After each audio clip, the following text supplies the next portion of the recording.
Chapter 9.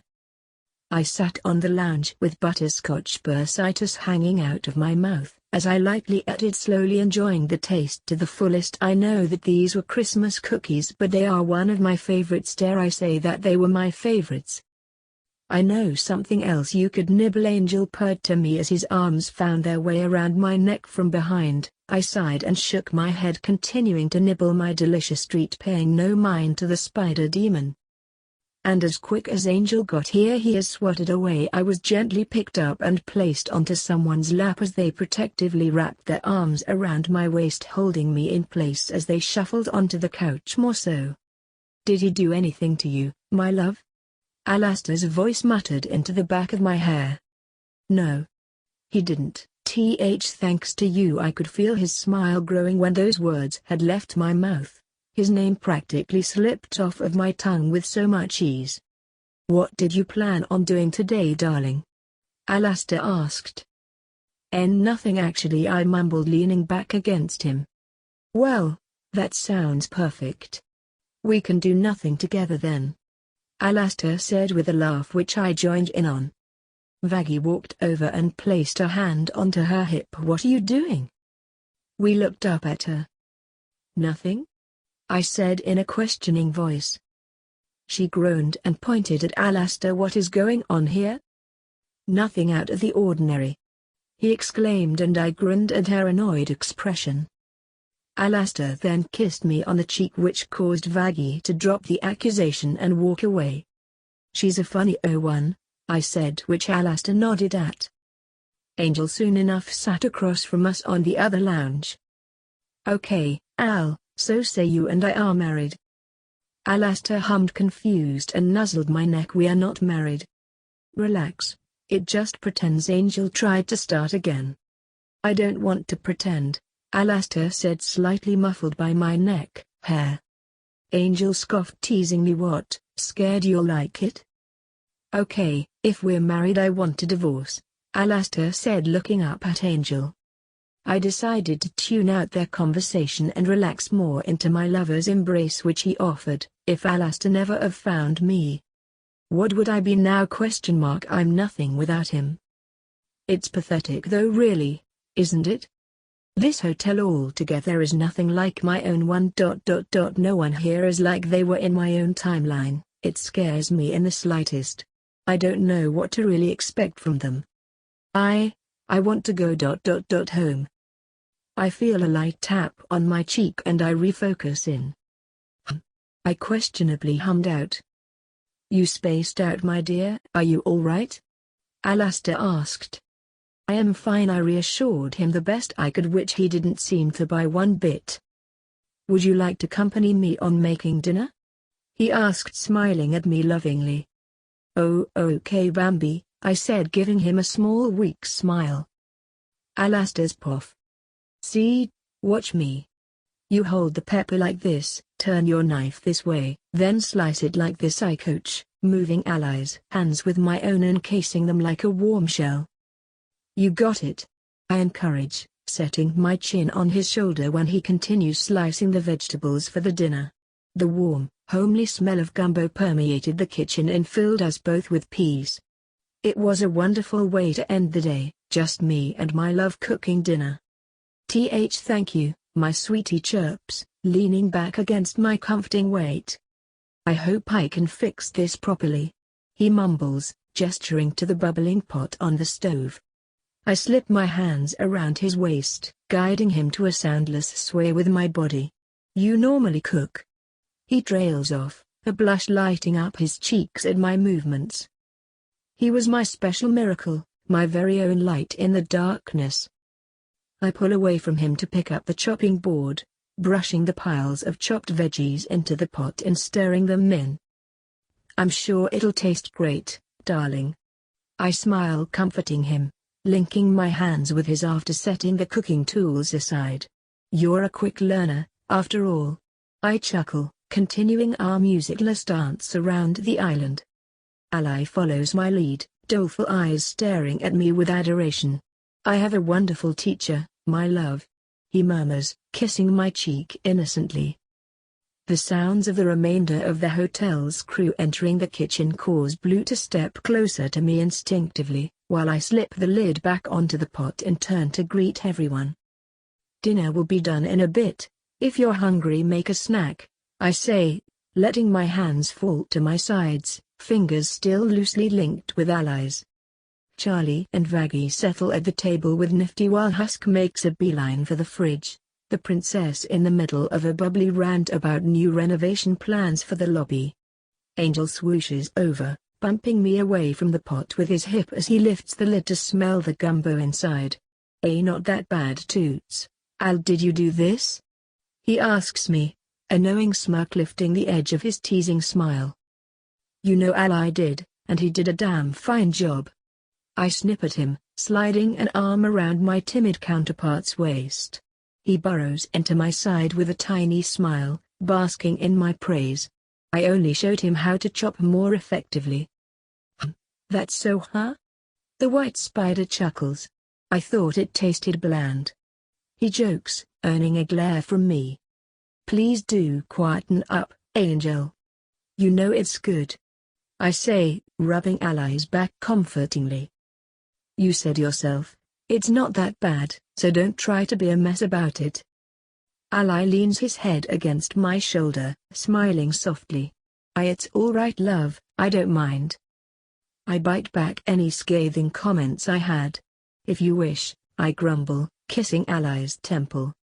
"Why, you didn't have to do that," he murmured, tracing over a bruise under my eye with a glowing hand.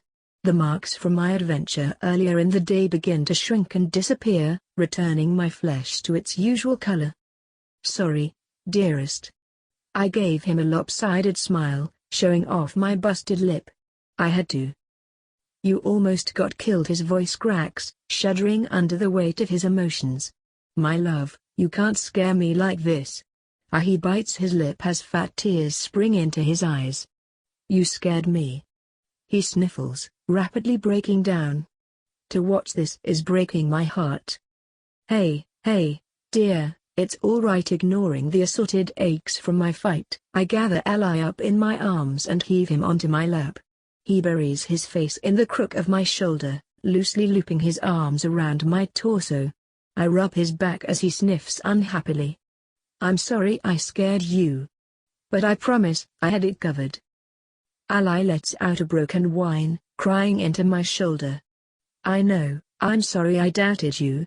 He shudders, beating himself up for questioning my abilities. "I was worried." "Hey?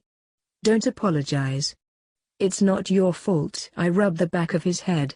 "Never apologize for your feelings or expressing them, okay?" I say, trying to soothe him. He merely clings onto me, burying his face in my neck. "This is going to be a long night. I don't mind at all though."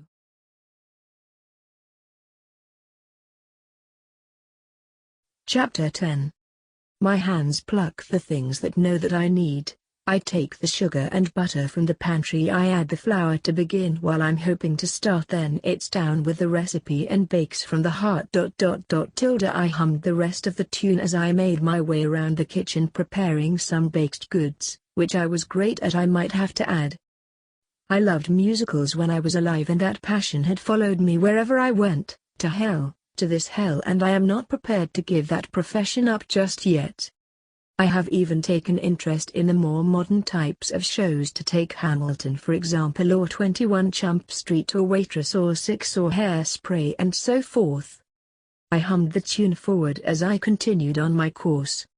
I held the mixing bowl under my arm as I mixed it. I had traded my dark blue dress coat for a bright pink apron. I had flour everywhere and some pieces of sugar stuck to my face as I placed the mix onto a baking tray after laying the baking paper down, and I let the mix drizzle down onto the pan. Then I placed it into the oven and settled the right heat, volume and timer up. I was officially on my way to making some of my famous cupcakes.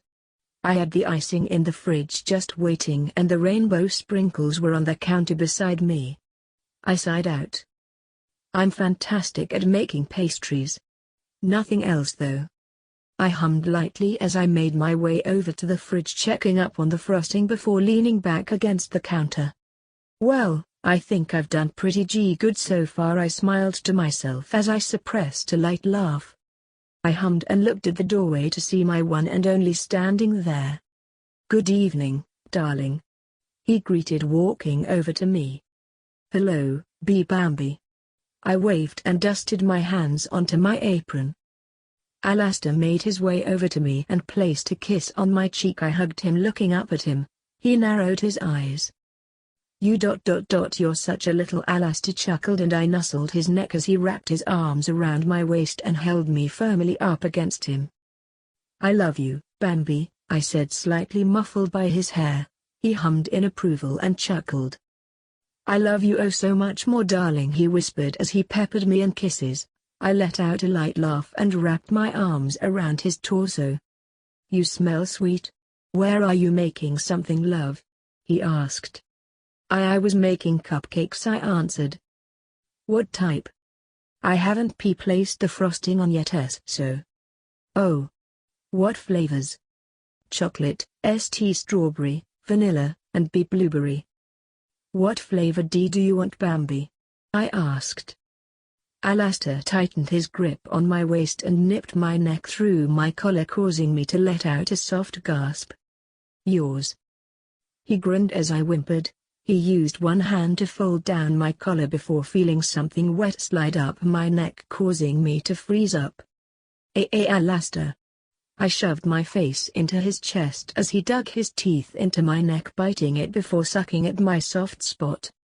I felt myself get hot as he licked my small wound over once again. Before hearing voices nearing, he separated himself from me and adjusted my collar to its rightful placement. He hummed a chuckle. "You taste." He gripped my chin, pulling me in close heavenly. He kissed me shortly, but before I could kiss back he pulled back and nuzzled my cheek. "My dear." He pulled back and stepped back, causing me to stumble a bit since I was leaning forward oh so far. The oven dinged and I snapped out of whatever daze I was in and rushed over to the oven, turning it all off and grabbing a towel, pulling the tray out and placing it onto the counter before finishing up there. Frosting and tidying up all while Alastor slipped away. Angel was seated on the counter beside my tray of freshly frosted cupcakes, looking at me with a smirk and narrowed eyes. "Do the thing." I looked over at the spider demon with an eyebrow raised in question. "What thing?" I asked, genuinely confused. Angel rolled his eyes. "No," he shrugged, making a grunting sound. "The thing that makes me happy." I looked at him for a bit until I sighed and got myself psyched up and smiled. Angel was about to tear up thanks toots. I chuckled nervously and shimmied my way out the kitchen with my cupcakes on a dinner plate. I entered the main room and placed the plate on the table in front of Alastor before hugging him from behind, wrapping my arms around his neck, and nuzzling him while doing so. "Darling?" Alastor questioned. I only hummed in response to him. "You finished our baking. They smell and look delicious." "Well done." Alastor praised me as I blushed and bit back a goofy grin as I continued to nuzzle him. I stepped back as Alastor tried a blueberry-flavored one, smiling wider and humming in approval. "And I was right. They're beyond delectable," he said happily as I let out a joyful sound. Angel swooped over and pinched 3 pastries and started to eat them up. "Wow toots. Nice job, these ain't half bad," Angel praised and winked at me. I nodded and gave him a small smile. Let's just say that the whole afternoon was filled with sweets and praises. Not to mention sexual comments. Well, I do hope you enjoyed the videos so far and video game content. And don't forget to subscribe, hit that like button, and leave a comment down below. And I noticed 40% of you guys are not subscribed to the channel. If you can, please subscribe to the channel. It'll help me and help the channel grow. Until next time, goodbye!